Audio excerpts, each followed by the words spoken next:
Good morning mga ka-isda! Welcome po sa aming mini isda na Aquatic Yo Aqua Shop. Dahil linggo po ngayon ay samahan niyo po kami mag-deliver ng order from Lipa, Batangas, Tiban, Batangas at San Pablo, Laguna. Kaya po alas 5 pa lang ng umaga ay nagsisimula na po ako na mag-prepare ng betta fish na dadalhin natin ngayong araw. Wala na po pala kaming talisay extra kasi naubusan po kami ng stock at ito po yung i-deliver natin ngayong araw.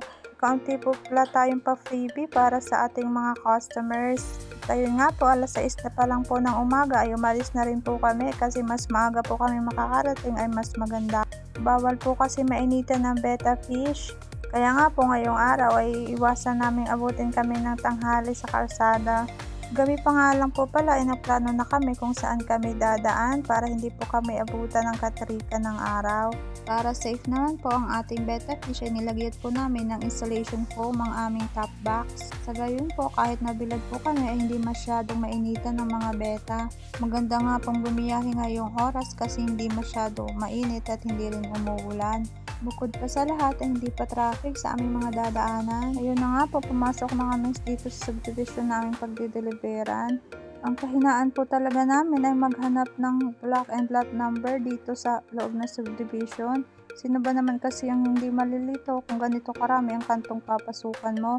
Minsan po kasi walang street sign at wala rin pong nakasulat ng mga house number sa bahay. Ito po kasi si Google Map kung saan saan kami tinuturo. Pakahanap po namin ng block and lot number ay napicturan po namin ng ibang bahay. Pasensya na po sa inyo. Hindi nga rin po nagtagal ay nag-reply na rin si customer. Yun pala ay nakakatulog si sir. Sabi ko nga pa, di bale na kasi maaga na po kami dumating at itong si customer natin ay repeat order na rin po.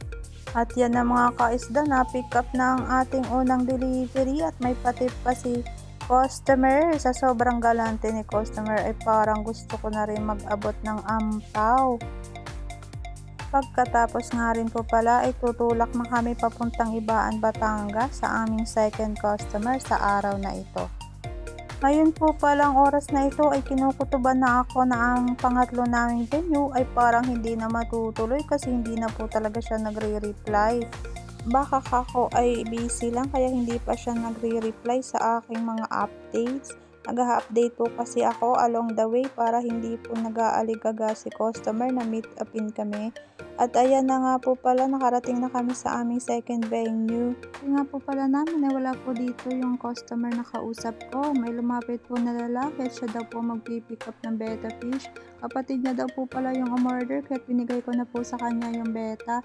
Sabi ko bago niya paalwan sa aquarium, ibabad niya po muna kahit 30 minutes para hindi po ma-water shock ang betta. At pagkatapos nga po ay tumulak na rin kami pa uwi kasi ito pang third meet up namin sa San Pablo ay hindi na po talaga nag-reply.